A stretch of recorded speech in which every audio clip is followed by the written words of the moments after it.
All right, so money. I wanted to talk about this topic with psychology of money because it's just it's so hard to ignore, honestly. I mean, uh, everybody's psychology of money just seems so outlandish, and it's like everybody's in idea land with it. And one of the analogies I like to use is everybody's treating a cat like a dog, and a lot of problems come from this. The Great Depression, the recession that we recently had, is us having this idea of money, and we're subservient to it. And really, this came down to kind of learning a lesson myself. I learned from one of the real estate mentors that I was working underneath. One day, I asked him about how he got started and how he made his first deal and how he's losing money on it, and I asked him, how do you stick with it? And then he said, well, I knew that there's no value in the money. He literally did this expression, that there was no value in the money that he had, that there was value in the property, and he knew that he couldn't do anything with the money, but once he had the property, once it was under his ownership, then he could actually do something with it. I thought about it, okay, made sense, that was one aspect.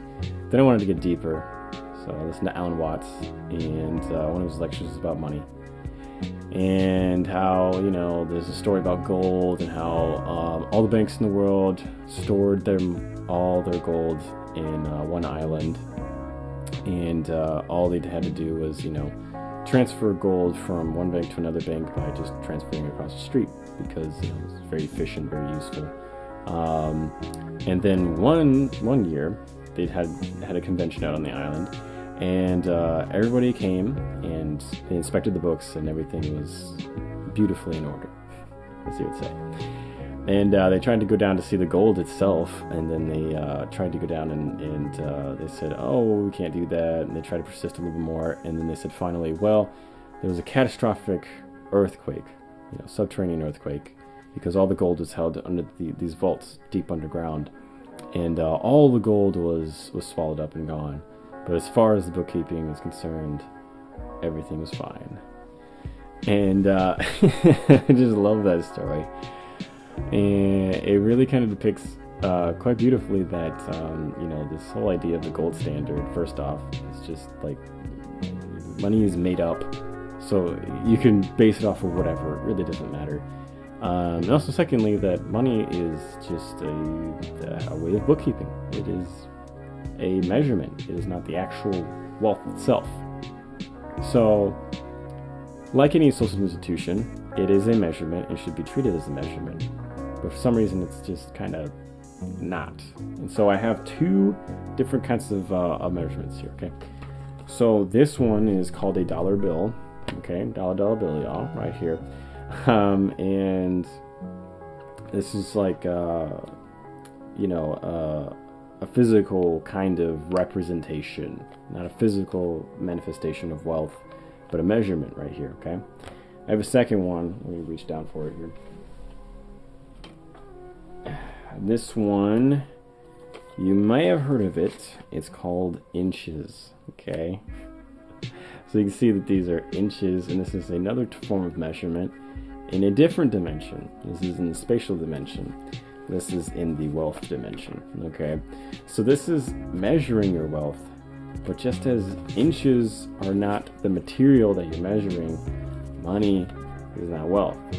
Or to put into better terms, like Alan Watts says, words have the same relationship to the world as money does.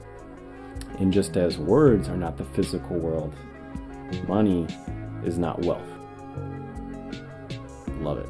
Absolutely love that phrase. I say it a lot to people that are just using money as like, something. I say money is not real, and then they go into this argument about how it is, and then I see that, and usually people sit back and think about it, and then the argument takes a different direction, and they target something else in my philosophy. But whatever. That is I'm just complaining about shit. Whatever. So I want to give you guys a different system of information, okay?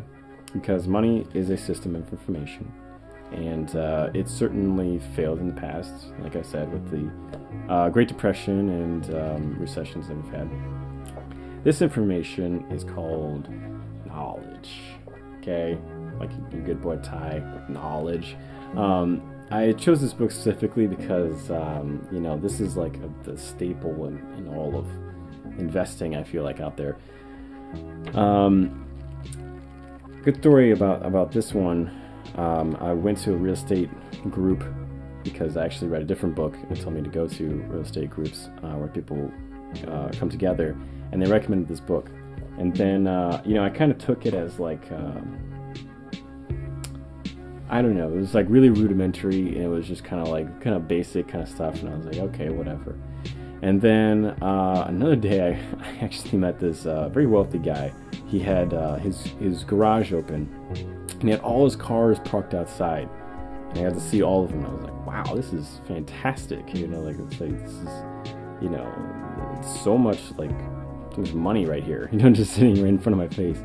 And so I got to talk with him, and I asked him, man, this is really impressive. He said, oh, thank you. I mean, it took me quite a bit of time. And I was like, I understand that, but, do you have any advice? And he was like, oh, you should really read this book. And guess what book it was? Rich Dad Poor Dad. I mean, so it just goes to show that simple advice, when taken seriously, is very, very, very effective and helpful. It's actually one piece of Warren Buffett's philosophy is to take a very simple idea, but take it very seriously. I don't know about you, but Warren Buffett is, I think he's pretty successful in terms of, creating a lot of wealth in his life, money and otherwise. So, what am I going to close out with? Well, I'm going to close out with saying that money is not wealth, and that, the true measure of wealth is something for you to really decide. What do you really want in your life? And you got to see, how does money play into that? How does money help you with that? Because money is a tool, just like inches, just like pounds, just like any of those things. But don't mistake it to be the actual tangible thing, okay? Because sometimes we get really confused with that, okay? And so, I really want to give you guys a lot more information on different kinds of investments that you can have. So that's why I went out and I asked, the different mentors that I learned investing from to do some interviews. And so I'm going to have those posted pretty soon, and then you guys will have that.